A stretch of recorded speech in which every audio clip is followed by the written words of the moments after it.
Désolé. Donc, on va vouloir ajouter de nouveaux rectangles. Donc, je vais avoir une méthode que je peux appeler add rectangle. Est-ce que ça va prendre quelque chose en paramètre? Oui, évidemment. Qu'est-ce que ça va prendre? Bah, si je veux ajouter un rectangle, ça va prendre un rectangle. Voilà, que j'appellerai rectangle. Qu'est-ce qu'on va faire dans le corps de cette méthode? On veut ajouter ce rectangle. Je vais l'orthographier.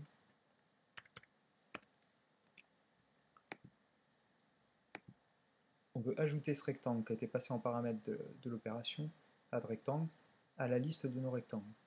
Alors sans doute que on va avoir une opération déjà qui existe pour faire ça.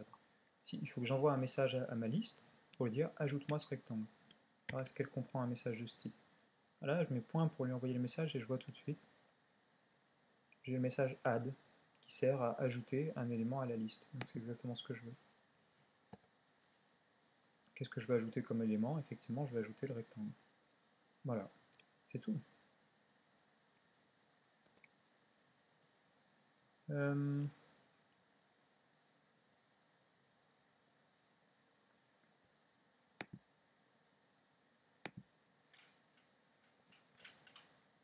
Qu'est-ce que je vais pouvoir faire encore avec cette figure?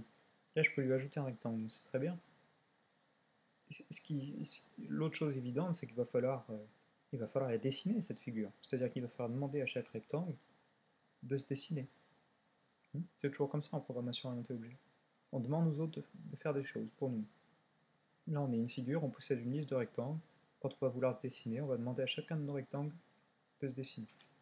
J'aurai besoin d'une opération. Je vais l'appeler, comme j'avais appelé pour rectangle, je vais l'appeler affiche-toi. Je pense pas que ce soit un très bon nom, mais comme on est parti comme ça.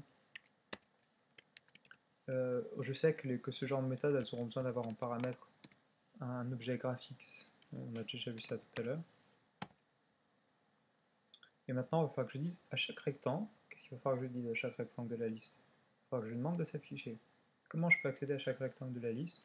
Encore une fois, c'est une construction que je vous montre, qu'il faut apprendre. On va faire une boucle. Une boucle, ça se fait comme ça. For, ce qui veut dire commencer la boucle. Pour chaque rectangle de type rectangle, c'est ce que ça veut dire ça. Pour chaque rectangle de type rectangle qui appartient, c'est ce que veut dire le point, qui appartient à la liste des rectangles.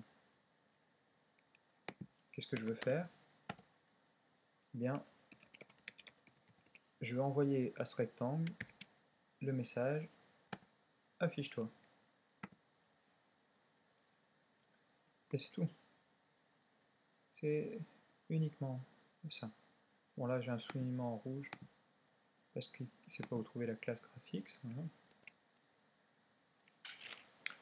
Maintenant ça va. Bon, donc j'ai ma classe figure qui me permet d'avoir non plus un rectangle mais des rectangles. Maintenant il va falloir que j'utilise cette classe. Il va falloir que je fabrique une figure. À quel endroit je vais faire ça? Dans la classe application. Maintenant dans la classe application, au lieu d'avoir seulement un rectangle, je vais avoir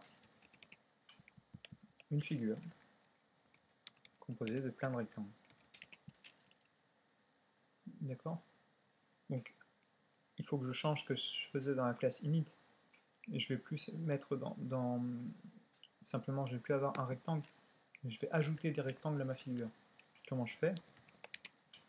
Eh bien, j'envoie le message add rectangle, que j'avais déjà prévu tout à l'heure, qu'on vient de faire. J'envoie le message add rectangle à la figure. Je lui passe quoi en paramètre? Un rectangle, un nouveau rectangle. Bon, je vais en ajouter deux des rectangles. Donc je copie ça. Ça ira plus vite. Mon deuxième rectangle, eh bien, je vais essayer de faire chevaucher un peu le premier. Ce sera un petit carré, tiens. Faire un petit carré de longueur et hauteur 20. Qui commence un peu plus en bas à droite que le premier. Donc il sera inclus dans le premier, si je ne me trompe pas. D'accord.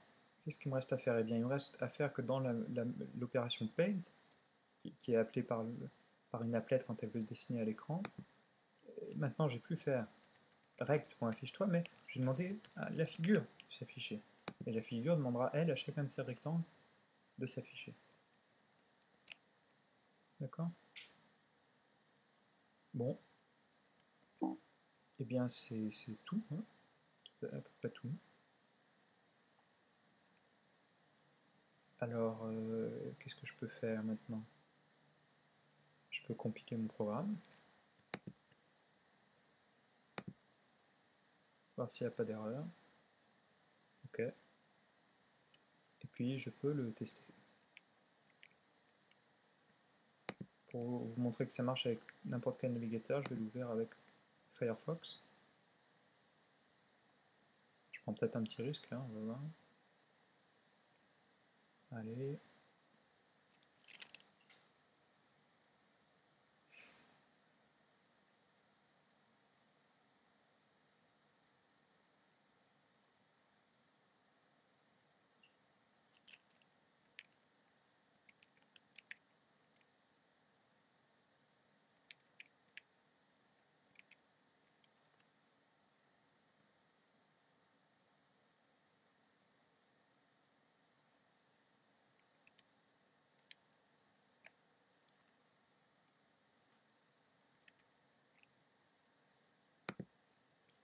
D'accord, donc en fait, j'avais fait une erreur. J'avais oublié dans l'opération init de l'application de créer la figure. Hein, je l'ai utilisé là, je ne l'ai pas créé. Évidemment, ça ne peut pas marcher. Donc, comme d'habitude, il faut que j'appelle le constructeur de figure. J'avais oublié de faire ça. D'accord. Hein, ça, c'est essentiel. Voilà. Ne pas oublier de fabriquer les objets. J'avais pas fabriqué l'objet figure. Voilà, donc maintenant, après avoir recompilé le programme, après avoir corrigé cette erreur, on obtient bien nos deux rectangles qui se dessinent ici. Alors, quelle est notre ultime et dernière étape?